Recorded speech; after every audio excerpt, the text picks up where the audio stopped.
السلام علیکم دوستوں اور ساتھیوں، اب ہم آپ کو فلسطین کی دو بڑی تحریکوں کے متعلق معلومات فراہم کریں گے۔ اس ویڈیو میں ہم فلسطین کی آزادی کی تحریک حماس کے متعلق بنیادی معلومات فراہم کر رہے ہیں۔ حماس یا تحریک مزاحمت اسلامیہ فلسطین کی اسلامی تنظیم ہے جس کی بنیاد 1987 میں شیخ احمد یاسین نے رکھی۔ شہر میں حماس کے قیام کی 15ویں سالگرہ کے موقع پر ہونے والی ایک ریلی میں 40,000 سے زائد افراد نے شرکت کی تھی۔ اس جلسے سے خطاب کرتے ہوئے تنظیم کے مرحوم رہنما شیخ احمد یاسین شہید نے 2025 تک اسرائیل کے صفحہ ہستی سے ختم ہو جانے کی پیش گوئی کی تھی۔ 2004 میں احمد یاسین اور ان کے بعد ان کے جانشین عبدالعزیز رنتسی شہید کی شہادت کے بعد ہزاروں افراد ان کے قتل پر احتجاج کرنے کے لیے سڑکوں پر نکل آئے تھے۔ حماس انتظامی طور پر دو بنیادی گروپوں میں تقسیم ہے۔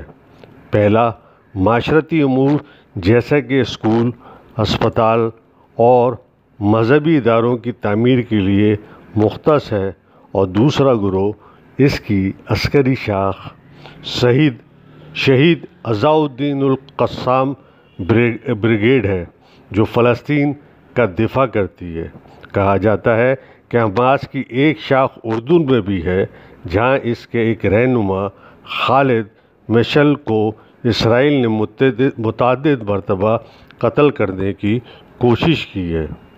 شاہ حسین نے تو کسی نہ کسی طرح حماس کو برداشت کیے رکھا، البتہ ان کے جانشین شاہ عبداللہ دوم نے حماس کا ہیڈ کوارٹر بند کر دیا۔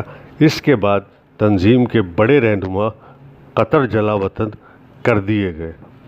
اس خطے میں امریکی پش پناہی سے قیام امن کی کوششوں کے سلسلے میں ہونے والے عمل اوسلو معاہدے کی مخالفت میں حماس پیش تھی۔ اس معاہدے میں فلسطین کی جانب سے اسرائیلی ریاست کے تحفظ کی یقین دہانی کے بعد اسرائیل کا مقبوضہ علاقوں سے جزوی اور مرحلہ وار انخلا شامل تھا۔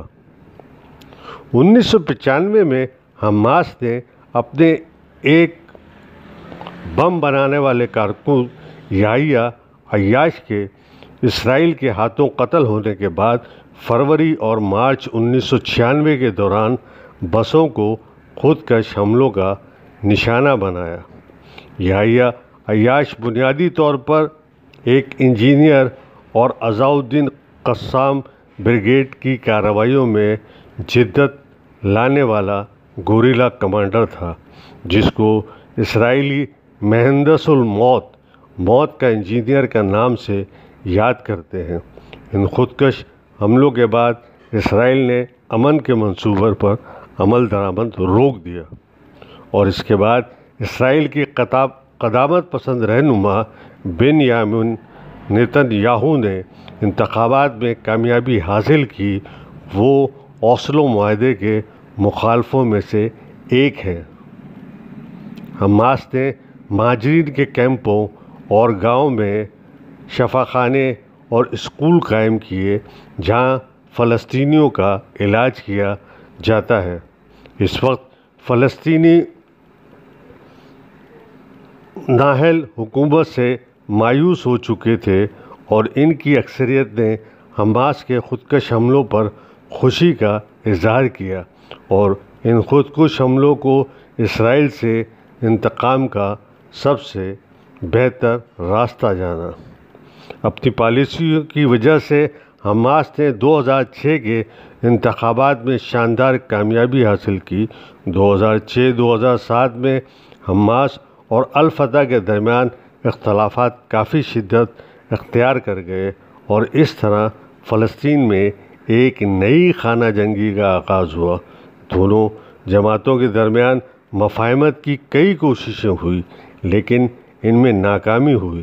آخر کار صدر محمود عباس نے، جن کا تعلق الفتح سے ہے، جون 2007 میں حماس کی جمہوری حکومت کو توڑ کر اپنی خود ساختہ کابینہ اور وزیر اعظم کا اعلان کر دیا۔